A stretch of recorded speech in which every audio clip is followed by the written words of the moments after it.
اللهم صل على محمد وآل محمد. اللهم صل على محمد وآل محمد. اللهم صل على محمد. اعوذ باللہ من الشیطان الرجیم. بسم اللہ الرحمن الرحیم. الحمدللہ رب العالمین والصلاة والسلام علی محمد وآلہ الطیبین الطاہرین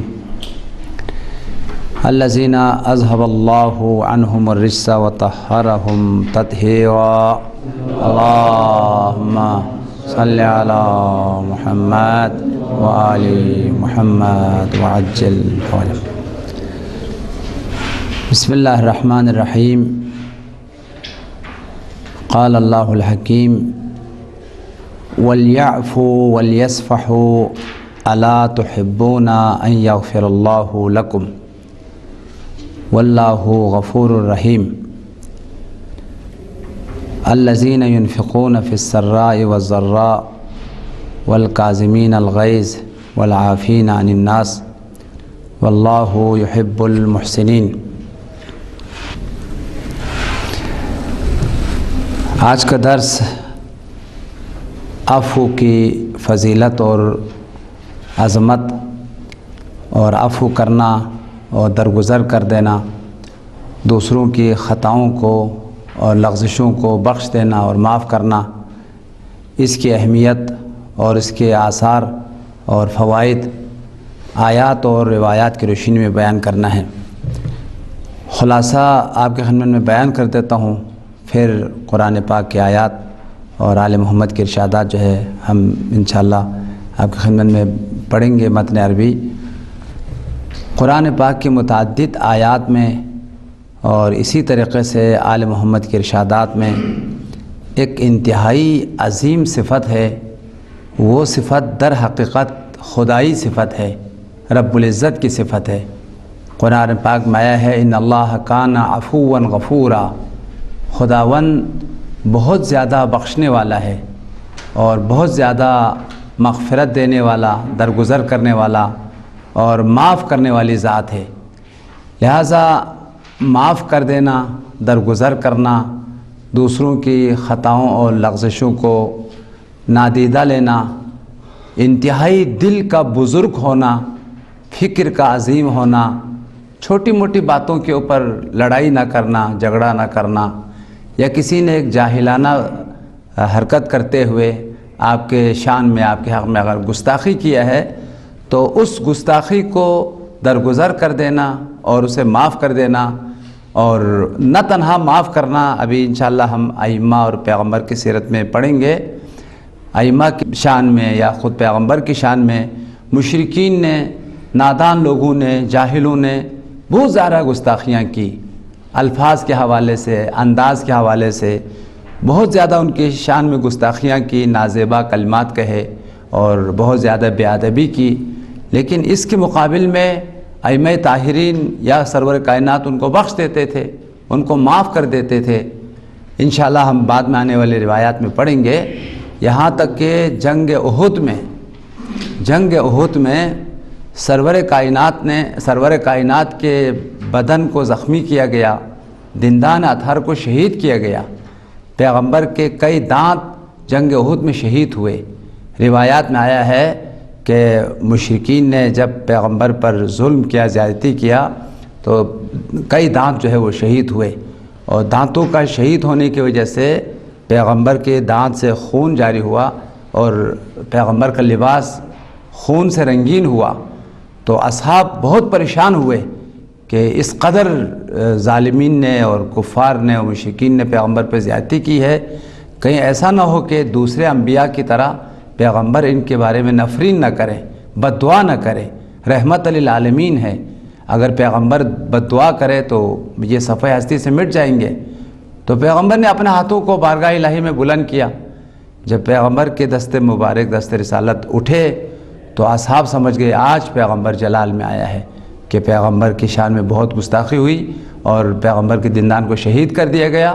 لہٰذا آج جو ہے دیگر انبیاء کی طرح پیغمبر بھی جو ہے وہ نفرین کریں گے۔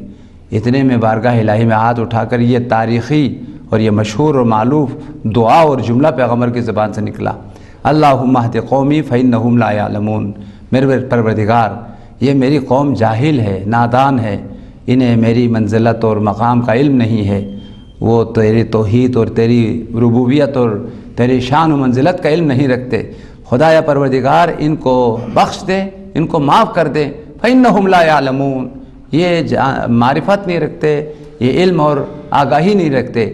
توجہ کریں، وہ جفا کر رہے تھے، پیغمبر دعا کر رہے تھے، وہ ظلم و ستم کر رہے تھے، پیغمبر نہ تنہا ان کے بارے میں نفرین نہیں کر رہے تھے بلکہ بارگاہ الہی سے ان کے لیے ہدایت اور رحمت طلب کر رہے تھے۔ لہٰذا ائمہ کی زندگی، پیغمبر کی زندگی سراپا گزشت ہے، سراپا عفو ہے، سراپا درگزر کر دینا اور ہمیشہ جو ہے ان کے ہدایت کے لیے، ان کے راہ راست پر آنے کے لیے دعا کر دینا، یہ ائمہ کی اور پیغمبر کی زندگی ہے۔ قرآن پاک کی متعدد آیات میں ہمیں عفو کرنے کا، درگزر کرنے کا، عظیم فکر رکھنے کا، بہت بڑا قلب رکھنے کا حکم دیا گیا ہے۔ چھوٹی سی باتوں پر لڑا نہ کرو، کسی کی معمولی سی باتوں پر دل پر کینہ نہ رکھا کرو، دل کو صاف کر دو، دل کو پاکیزہ رکھو، کسی کی عداوت یا کسی کا کینہ، کسی کے بارے میں بغض دل میں نہ رکھو۔ یہ بات یاد رکھیں عزیزان گرامی، مومنین کے لیے اگر بغض رکھنے کا کہا گیا ہے، عداوت رکھنے کے لیے کہا گیا ہے، دشمنی کرنے کے لیے اگر کہا گیا ہے، وہ دشمنان خدا ہے۔ دشمنان خدا خدا کا دشمن ہے، جو خدا خود دشمنی کرتا ہے۔ ان کے ساتھ ٹھیک ہے، نہ تنہا دشمنی بلکہ جنگ ہوئی ہے، بہت سارے جنگ کی گئی، لیکن جو مومنین ہیں، جو تمہارے ساتھی ہیں، رفقا ہیں اور تمہارے ساتھ رہنے والے لوگ ہیں، وہ کبھی کبھار تم سے جو ہے نا وہ گستاخی کر لیتے ہیں، تو کہا گیا کہ ان کو بخش دو، ان کی جو خطائیں ہیں یا لغزشیں ہیں ان کو دل سے نکال دو اور دل میں ان کے لیے کینہ اور عداوت نہ رکھو۔ سورہ مبارکہ نور کی آیت نمبر 22 ہے، ذرا مطلب پر توجہ کر پھر ہم آیت کی ترجمہ کریں گے۔ رب العزت کا فرمان ہے، تم چاہتے ہو تمہاری گناہوں کو میں بخش دوں، تمہارے خطاؤں کو میں معاف کر دوں۔ ہر ایک کی یہی دعا ہے، اللہم اغفر لی، خدایا مجھے بخش دے، میرے والدین کے گناہوں کو بخش دے، مومنین کو بخش دے۔ تم اگر اپنے لیے مغفرت چاہتے ہو، یہ چاہتے ہو کہ میں تمہیں معاف کر دوں، تم سے درگزر کروں، تو تم بھی دوسروں کو درگزر کرو۔ جو دوسروں کو درگزر کر دیتا ہے، دوسروں کی خطاؤں کو بخش دیتا ہے، میں بھی ان کو بخش دیتا ہوں، میں بھی ان کے خطاؤں کو، لغزشوں کو بخش دیتا ہوں۔ خدا کی مغفرت، خدا کی طرف سے عفو ان لوگوں کو ضرور حاصل ہوگا جو خود بخش دینے والے ہیں، جو خود دوسروں کو معاف کرنے والے ہیں، ان کو خدا بھی بخش دے گا۔ تو کیا تم نہیں چاہتے کہ میں تمہیں بخش دوں؟ اگر یہ چاہتے ہو کہ میں تمہیں بخش دوں تو تم چھوٹی موٹی غلطیوں کو بخشا کرو تاکہ میں تمہارے بڑے بڑے گناہوں کو معاف کر دیں۔ آیت پر غور کریں، سورہ مبارکہ نور کی آیت نمبر 22، وَلْيَعْفُوا وَلْيَصْفَحُوا، وَلْيَعْفُوا معاف کر دو، بخش دو، عفو کرو، وَلْيَصْفَحُوا درگزر کر دو، دل کو صاف اور ستھرا رکھو، کسی کا کینہ دل پہ نہ رکھو، دل کو صاف کر دو اور دل کو پاک و پاکیزہ رکھو۔ الا تحبون ان یغفر اللہ لکم، کیا تم لوگ نہیں چاہتے ان یغفر اللہ لکم، خدا تمہیں بخش دے، تمہارے گناہوں کو، خطاؤں کو معاف کر دے۔ اگر تم یہ چاہتے ہو کہ خدا تمہیں بخش دے تو تم بھی عفو کرو، درگزر کرو، دل کو پاک رکھو تو خدا تمہیں بخش دے گا۔ واللہ غفور الرحیم، اور یقیناً اللہ تعالیٰ بہت زیادہ بخشنے والا ہے، معاف کرنے والا ہے اور بہت زیادہ بندوں پر رحم کرنے والا ہے، رحیم ہے۔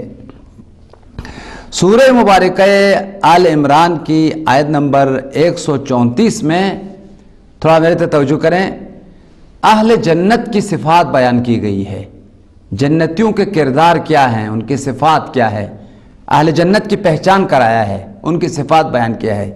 سب سے پہلے تو بیان کیا ہے ہم نے اس جنت کو متقین کے لیے بنایا ہے، جنت متقین کا گھر ہے، جنت متقین کی جگہ ہے۔ الجنت اعدت للمتقین، جنت کو بنائی گئی ہے، تیار کی گئی ہے للمتقین، یہ لام اختصاص ہے۔ یہ جنت مخصوص ہے متقین کے لیے، جنت متقین کا گھر ہے۔ پھر متقین کے پہچان جو اہل جنت ہے ان کی نشانیاں، ان کے صفات، 5 نشانیاں بیان کی گئی ہے۔ سب سے پہلی نشانی اہل تقوی کی یہ بتائی، الذین ينفقون فی السراء والضراء، اہل تقوی وہ لوگ ہیں جو اہل انفاق ہیں، اپنے رزق سے، اپنی دولت سے راہ الہی میں خرچ کرتے ہیں، دین کے لیے، مکتب آل محمد کے لیے، غریبوں کے لیے، ماں باپ کے لیے، ضرورت مند لوگوں کے لیے وہ خرچ کرتے ہیں۔ تھوڑا توجہ کریں، کس وقت خرچ کرتے ہیں؟ جب دولت فراوان ہو جائے، ثروت بہت زیادہ ہو جائے، اب وہ بے نیاز نہ رہے تو دیتے ہیں، نہیں، خود ضرورت مند ہیں اور دولت کی اتنی فراوانی نہیں ہے کہ وہ اپنے لیے نیاز نہ رکھتا ہو، اپنے لیے ضرورت نہ رکھتا ہو۔ جب وہ ضرورت مند ہے اس وقت بھی وہ راہ الہی میں خرچ کرتے ہیں، اور جب ان کے پاس رزق فراوانی ہوئی اس وقت بھی وہ خرچ کرتے ہیں۔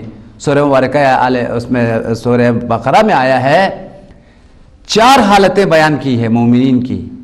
مومنین پنہانی طور پر، مخفیانہ طور پر، رات کی تاریکی میں بھی خرچ کرتے ہیں اور دن میں بھی خرچ کرتے ہیں، دکھا کر سب کے سامنے بھی خرچ کرتے ہیں اور پنہانی طور پر، مخفیانہ طور پر بھی خرچ کرتے ہیں۔ پھر ان کے لیے بتایا گیا کہ انہی لوگوں کے لیے خدا کی طرف سے اجر عظیم ہے اور انہی لوگوں کے لیے قیامت ہے، آخرت ہے، قیامت کے دن ان کے لیے کوئی خوف اور کوئی حزن نہیں ہوگا۔ یہ سورہ مبارکہ بقرہ کی آیت ہے، آپ دیکھ لینا بعد میں، اس میں نے نہیں لایا ہے۔ الذین ينفقون باللیل والنہار سرا وعلانیۃ فلہم اجرہم عند ربہم ولا خوف علیہم ولا ہم یحزنون۔ الذین ينفقون اموالہم باللیل والنہار، واقعی مومن، واقعی متقی وہ لوگ ہیں الذین ينفقون اموالہم، جو اپنے اموال کو راہ الہی میں خرچ کرتے ہیں، باللیل والنہار، رات کو بھی خرچ کرتے ہیں، رات کو بھی دیتے ہیں، دن کو بھی دیتے ہیں، سرن پنہانی طور پر، محرمانہ طور پر بھی، وعلانیتاً اور علانیہ اور آشکار بھی۔ اب ان کا مقام فلہم اجرہم عند ربہم، ان کا عظیم پاداش ہے ان کے پروردگار کے یہاں، اور ساتھ ساتھ ان کا مقام لا خوف علیہم ولا ہم یحزنون، قیامت کے دن ہارے گھبرائیں گے، ڈریں گے، پریشان ہوں گے، لیکن قیامت کے دن یہ لوگ خوشحال ہوں گے۔ متقین جس نے اپنی دولت کو، اپنے ثروت کو، اپنے جان کو راہ الہی میں دیا ہے، یہ عجیب مال ہے برادران عزیز، یہ ہمارے لیے، ہم جیسے کم فکر اور انتہائی کوتاہ فکر لوگوں کے لیے یہ سمجھنا بہت مشکل ہے۔ قرآن میں صریح آیت ہے سورہ توبہ میں، ہماری جان اپنی نہیں ہے، ہمارا مال بھی اپنا نہیں ہے، کوئی چیز ہماری نہیں ہے۔ مومن کا جان بھی خدا کے لیے ہے، مومن کا مال بھی خدا کے لیے ہے۔ اللہ تعالیٰ نے مومن کی جان اور مال دونوں کو خرید لیا ہے، اس کی مقابل میں خدا نے اپنی رضا اور جنت ان کو عطا کیا ہے۔ قرآن پاک سورہ مبارکہ توبہ کی آیت ہے، ان اللہ اشتری من المؤمنین انفسہم واموالہم بان لہم الجنہ۔ ان اللہ اشتری، خدا نے خرید لیا ہے، من المؤمنین، مومنین سے کیا خرید لیا ہے؟ خریدنے والا خدا ہے۔ کس نے خریدا؟ خدا نے۔ کیا چیز خریدی ہے؟ انفسہم واموالہم، مومنین کی جان کو خدا نے خرید لیا ہے۔ اب یہ جان خدا کی راہ میں خرچ ہوگا، وہ اموالہم، اور اموال کو بھی خدا نے خرید لیا ہے۔ اب جب خرید لیا ہے تو اس کی قیمت کیا دیا ہے؟ بِأَنَّ لَهُمُ الْجَنَّةِ، اس کے مقابل میں خدا کی رضا ہے اور دائمی جنت اور ابدی نعمت ہے۔ تو نتیجہ یہ ہے کہ اہل تقوی اور مومنین اس بات کو درک کرتے ہیں تو وہ اپنے مال کو، اپنی دولت کو راہ الہی میں خرچ کرتے ہیں۔ یہ پہلی علامت۔ دوسری علامت بیان کی گئی ہے اہل جنت کی، وَالْكَاظِمِينَ الْغَيْظَ، وہ اپنے غصے کو پی جاتے ہیں، غصے کو کنٹرول کرتے ہیں۔ برادران عزیز، روایات میں آیا ہے، الغضب مفتاح کل شر، تمام برائیوں کی چابی غصہ ہے۔ غصے کی وجہ سے انسان لڑائی کرتا ہے، غصے کی وجہ سے گالی دیتا ہے، غصے کی وجہ سے دوسرے کو نقصان پہنچاتا ہے، غصے کی وجہ سے خون ریزیاں کر لیتا ہے، غصے کی وجہ سے لوگوں کی جان، مال اور بڑا عظیم نقصان پہنچاتا ہے۔ میرے آنکھوں کے سامنے وہ صحنہ، وہ منظر ہمیشہ سامنے آتا ہے۔ جب میں غصے کے بارے میں بات کرتا ہوں تو وہ صحنہ میرے سامنے آتا ہے۔ ایک مرتبہ میں جب مسجد جمکران جا رہا تھا تو اتنے میں دیکھا کہ ٹریفک جام ہے اور پتہ نہیں کیا ہوا ہے، تو اتنے میں تھوڑا سا آگے نظر کیا تو 2 آدمی جو ہے نا وہ لڑ رہے تھے۔ تو ایک آدمی نے فوراً چلا کہ اپنے دکان میں، اتفاق سے وہ قصاب تھا، اتنا بڑا خنجر لے کے آیا۔ وہ خنجر لے کے آیا اور جس کے ساتھ اس کی لڑائی تھی سیدھا وہ دل کے سامنے کھوپ دیا اس نے۔ 5 منٹ نہیں ہوئے وہ وہیں لیٹ گیا، ختم ہو گیا اس کا دل، اس نے ڈیڈ کر دیا، وہ ختم، وہیں 5 منٹ میں اس کی زندگی لے لیا۔ تو غصہ ایک ایسی چیز ہے 5 منٹ کے ساتھ انسان کی چراغ کو گل کر دیتا ہے۔ کتنے گھروں کو آگ لگی، کتنے لوگوں کی جانیں گئی، کتنا عظیم نقصان پہنچایا۔ یہ تو فردی طور پر ہے، اجتماعی طور پر آج کل کے جو خدا نخواستہ جو ستمگر اور ظالم اور ستمگر بادشاہ ہے یا حکمران ہے، وہ 1 منٹ کے اندر وہ بٹن دبا دیتا ہے، ایٹم بم پھینک دیتا ہے، بڑی آبادیوں کو، بستیوں کو موت کی نیند جو ہے نا وہ سلا دیتا ہے۔ کس قدر دنیا کے اندر غصے کی وجہ سے، غضب کی وجہ سے تباہیاں اور بربادیاں جو ہے نا وہ آ گئی۔ لہٰذا متقین کی علامت بتائی گئی، متقی اور مومن وہ ہے جو اپنے غصے کو پی جاتا ہے، وہ اپنے غصے کے ذریعے سے کسی کو نقصان اور ضرر نہیں پہنچاتا ہے۔ تیسری علامت بیان کی گئی والعافین عن الناس، اہل تقوی وہ لوگ ہیں جو لوگوں کو بخش دیتا ہے، معاف کرتا ہے، ان کی خطائیں، ان کی لغزشوں سے درگزر کرنے والے ہیں۔ اور یہ 5ویں علامت ہے وہ اہل احسان ہے، احسان اور نیکی کرنے والے محسنین ہیں، ان کو خدا دوست رکھتا ہے۔ واللہ یحب المحسنین۔ سورہ مبارکہ آل عمران کی آیت نمبر 159 میں سرور کائنات کی کامیابی کا راز بیان کیا ہے۔ یہ بات تھوڑا توجہ کریں برادران عزیز، اس کائنات میں، اس جہاں میں سب سے عظیم اور سب سے کامیاب ترین ہستی سرور کائنات کی ذات ہے۔ باوجود ان کے پیغمبر کے زمانے کے لوگ انتہا گستاخ ترین لوگ تھے، سرسخت ترین، ابو جہل جیسے، ابو سفیان جیسے، عتبہ جیسے، شیبہ جیسے، جن کے دل پتھر سے بھی زیادہ سخت تھے، ایسے لوگوں کا سامنا ہوا۔ لیکن پیغمبر نے اتنی بردباری سے، اتنی صبر سے، اتنی استقامت سے کام کیا۔ خود قرآن پاک کی آیت ہے، ایک طرف قرآن نے بیان کیا ہے آپ کے آنے سے پہلے یہ لوگ کھلی گمراہیوں میں گرے ہوئے تھے، انہم من قبل لفی ضلال مبین، آپ کے آنے سے پہلے کھلی گمراہیوں میں ایک دوسرے کو قتل کرتے تھے، ایک دوسرے کے خونریزیاں کرتے تھے۔ لیکن آپ کے آنے کے بعد نہ تنہا ان کے قتل اور خونریزیاں رک گئی، بلکہ یہ آپس میں بھائی بھائی بن گئے۔ کل کا دشمن آج کا دوست بن گیا، کل جو ایک دوسرے کی خونریزی کرنے والے تھے آج ان کے بھائی بھائی بن گئے۔ وَاذْكُرُوا نِعْمَةَ اللَّهِ إِذْ كُنْتُمْ أَعْدَاءً فَأَلَّفَ بَيْنَ قُلُوبِكُمْ فَأَصْبَحْتُمْ بِنِعْمَتِهِ إِخْوَانًا۔ سورہ مبارکہ آل عمران کی آیت ہے وَاذْكُرُوا نِعْمَةَ اللَّهِ، تم لوگ خدا کی نعمت کو یاد کرو۔ اِذْ كُنْتُمْ أَعْدَاءً، تم ایک دوسرے کے دشمن تھے، 100 سال لڑتے تھے، خونریزیاں تمہارے ایک دوسرے کے خون گراتے تھے۔ اِذْ كُنْتُمْ أَعْدَاءً، ایک دوسرے کے دشمن تھے، لیکن اب کیا ہوا؟ فَأَلَّفَ بَيْنَ قُلُوبِكُمْ، اس نعمت خدا نے، اس رحمت خدا نے تمہاری دلوں میں الفت پیدا کی، تمہاری دلوں میں محبت پیدا کی۔ فَأَلَّفَ بَيْنَ قُلُوبِكُمْ، دلوں میں الفت اور محبت پیدا کی۔ فَأَصْبَحْتُمْ بِنِعْمَتِهِ إِخْوَانًا، اس نعمت الہی کی وجہ سے کل کا دشمن آج کا دوست نہیں ہوا، آج بھائی بھائی ہو گئے۔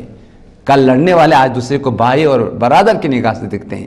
لہٰذا پیغمبر کامیاب ہوئے ان انتہائی سرسخت لوگوں کے دلوں میں الفت پیدا کرنے میں، دوستی پیدا کرنے میں اور ان کو دین کی طرف دعوت دینے میں۔ سورہ مبارکہ آل عمران کی اس آیت میں کہا گیا ہے یہ خدا کی عظیم رحمت تھی کہ آپ نہایت اخلاق کے ساتھ، بردباری کے ساتھ، عفو کے ساتھ، گزشت کے ساتھ ان کے سامنے پیش آئے، اور اس نتیجے میں یہ لوگ آپ کی طرف پروانوں کی طرح کھچ کھچ کے آیا، آپ کے گرویدہ ہوئے۔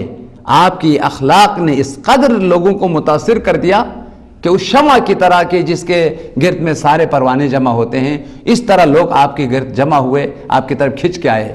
اگر آپ گزشت نہ کرتے، آپ خلق عظیم کے مالک نہ ہوتے اور آپ صبر و استقامت کے ساتھ پیش نہ آتے تو لوگ آپ سے دور ہو جاتے، پراکندہ ہو جاتے۔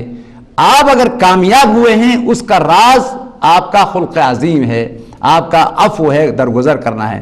پھر پیغمبر کے لیے قرآن نے 3 دستور دیا ہے، آپ لوگوں کے ساتھ عفو کریں، درگزر کریں، نہ تنہا درگزر بلکہ ان کی مغفرت کے لیے بارگاہ الہی سے دعا کریں، اور ساتھ ساتھ جو اجتماعی کام ہیں ان میں لوگوں سے مشورت بھی کریں، اور پھر اگر کسی وقت سختی میں آ جائے، پریشانی میں آ جائے، یہ برادران ہمارے لیے اگرچہ مستقیم حکم پیغمبر کے لیے ہے، پیغمبر ہمارے نمونہ ہے، قرآن ہمیں مشکلات میں، سختیوں میں جینے کا طریقہ بتاتا ہے۔ اگر کبھی سختیوں میں آ جائے تو مایوس نہ ہونا، اس سختی کو مجھ پہ ڈال دو، میرے اوپر چھوڑ دو، میرے اوپر توکل کر دو، میں ہر میدان میں آپ کے ساتھ ہوں، آپ کے ساتھ سختیوں کو ختم کر دوں گا۔ فتوکل علی اللہ، ایسے حالات میں خدا پر توکل کرو، ان اللہ یحب المتوکلین، اور خدا توکل کرنے والوں کو پسند کرتا ہے۔ اب آئیے انہی آیات کی تطبیق کرتے ہیں۔ وَلْيَعْفُوا وَلْيَصْفَحُوا، درگزر کر دو، معاف کر دو، دل کو پاک اور صاف رکھو۔ الا تحبون ان یغفر اللہ لکم، کیا تم نہیں چاہتے کہ خدا تمہیں بخش دے؟ اگر یہ چاہتے ہو تمہیں بخش دے تو تم بھی اپنے دل کو صاف اور ستھرا رکھو اور دوسروں کو درگزر کرو، اور خدا بہت بخشنے والا ہے۔ متقین کی علامت الذین ینفقون فی السراء والضراء، وہ اہل تقوی، وہ اہل جنت ہیں جو انفاق کرتے ہیں فی السراء، آسائش کے وقت، رزق کی فراوانی کے وقت، والضراء، سختی کے وقت، فقر اور غربت کے وقت بھی وہ اپنے مال و دولت کو راہ الہی میں انفاق کرتے ہیں۔ والکاظمین الغیظ، غصے کو پی جانے والے اہل جنت ہے جو غصے پر کنٹرول رکھتے ہیں۔ والعافین عن الناس، اور لوگوں کو بخش دیتے ہیں، معاف کرتے ہیں۔ اور واللہ یحب المحسنین، اور اللہ احسان کرنے والے، راہ الہی میں خرچ کرنے والے لوگوں کو پسند کرتا ہے، ان سے محبت کرتا ہے۔ سرور کائنات کی کامیابی کا راز بیان کرتے ہوئے سورہ آل عمران کی آیت نمبر 159 میں اعلان ہے فَبِمَا رَحْمَةٍ مِّنَ اللَّهِ لِنْتَ لَهُمْ، یہ خدا کی عظیم رحمت تھی کہ لنت لہم، آپ ان کے لیے انتہائی نرم، انتہائی با اخلاق بن گئے۔ وَلَوْ كُنْتَ فَظًّا غَلِيظَ الْقَلْبِ، اگر آپ سخت مزاج ہوتے، آپ کا دل سخت ہوتے، نرمی آپ کے دل میں اگر نہ ہوتی تو لَانْفَضُّوا مِنْ حَوْلِكَ، لوگ آپ سے دور چلے جاتے، پراکندہ ہو جاتے۔ اب پیغمبر کے لیے 3 دستور جو ہمارے لیے ضابطۂ حیات ہے۔ پہلا دستور یہ ہے فَاعْفُوا عَنْهُمْ، آپ ان سے درگزر کریں، ان کی خطائیں اور لغزشوں کو معاف کر دیں۔ وَاسْتَغْفِرْ لَهُمْ، اور ان کے لیے بارگاہ الہی سے مغفرت طلب کریں، آپ ان کی مغفرت کے لیے دعا مانگیں۔ تیسرا دستور یہ ہے وَشَاوِرْهُمْ فِي الْأَمْرِ، اجتماعی امور میں آپ ان سے مشورت کریں۔ یہ بات برادران عزیز ہم نے یہاں کئی دن اسی سلسلے میں درس دیا ہے۔ ایک بات کہتا ہوں، اس کو ذرا غور سے سنو۔ قرآن نے صریح آیات میں کہا گیا ہے، خود پیغمبر کو بھی، آپ تن و تنہا اجتماعی فیصلہ نہ کریں۔ جب بھی کوئی بڑا فیصلہ کرنا ہو تو آپ بزرگان سے مشورہ کریں۔ اجتماعی کاموں میں مشورت انتہائی اہم کامیابی کا راز ہے۔ بھلے آپ عقل کل ہیں، آپ رسالت اور نبوت کے مالک ہیں، لیکن جب آپ کوئی بڑا کام کرنے کو ہے، بہت اجتماعی کوئی آپ نے ایکشن لینا ہے، کوئی کام کرنا ہے، اس میں سب کو جمع کریں، پھر ان سے رائے لے لیں، پھر مشورت کے بعد پھر اس اجتماعی کام پر اقدام کریں۔ تفسیر نمونہ میں اسی آیت کے ذیل میں ہے، یہ آپ لوگوں کے لیے بہت اہم کامیابی کا ایک راستہ ہے۔ وہ شخص جو کہیں بھی چلا جاتا ہے وہ ڈکٹیٹرشپ چلاتا ہے، اپنی رائے، اپنی مرضی، کسی سے پوچھنا کچھ نہیں، وہی کرنا ہے جو اس کے ذہن میں آ جائے، وہ کبھی کامیاب نہیں ہوگا۔ اور جب شکست کھائے گا تو سب لوگ اس کو چھوڑ دے گا، اس کو یہ ہونا تھا، یہ پوچھے بغیر اپنی منمانی سے کام کرتا رہتا ہے، اس کو اسے ہونا تھا، ہو گیا، ٹھیک ہو گیا، یہ اپنے انجام تک پہنچ گیا۔ لیکن جو آدمی سب سے مشورت کرتا ہے، کبھی نقصان بھی پہنچے تو سب ساتھ دے گا، کہا کہ اس نے اپنی بات پر عمل نہیں کیا ہے، ہماری باتوں پر عمل کیا ہے۔ مشورت سے کام کرنے سے سب ساتھ دیتے ہیں، وہ اپنی فکر سمجھتے ہیں یہ سب ہم کا مشورہ تھا، اس کا ذاتی رائے یہ نہیں ہے۔ لہٰذا اسی وجہ سے برادران عزیز، یہ پاکستان میں اس وقت ہمارے لیے سب سے بڑی جو مشکل ہے، ہر تنظیم جو ہے قوم کا تقدیر، قوم کے فیصلے، اجتماعی کام ہر ایک اپنے اپنے مرضی سے چلا رہا ہے۔ بھئی یہ قومی امور ہیں، آپ کو مل کے مشورہ کرنا ہے، کچھ بات آپ نہیں سمجھ سکتے، دوسرا سمجھ سکتا ہے، آپ عقل کل نہیں ہیں۔ سرور کائنات جو عقل کل ہوتے ہیں، لوگوں سے مشورہ کر رہے ہیں۔ پیغمبر کو حکم ہو کہ آپ شاورہم فی الامر، ان سے مشورت کریں. ابھی اس وقت ایک پارٹی کہتی ہے کہ انتخابات میں حصہ لینا حرام ہے، دوسرا کہتا ہے واجب ہے، ایک کہتا ہے اس کے ساتھ دے، دوسرا کہتا ہے دوسرے کے ساتھ دے. اس وجہ سے قوم کے لیے مشکلات کا سامنا ہے. لیکن اگر انہی امور میں ہم سب مل کر مشورت کریں، سیاسی لوگوں سے اور مذہبی لوگوں سے، سب دانا اور انتہائی ہوشیار لوگوں کو جمع کریں اور واقعی ایک قومی ایک فیصلہ کر لیں تو کہیں کوئی اشتباہ نہیں ہوگا.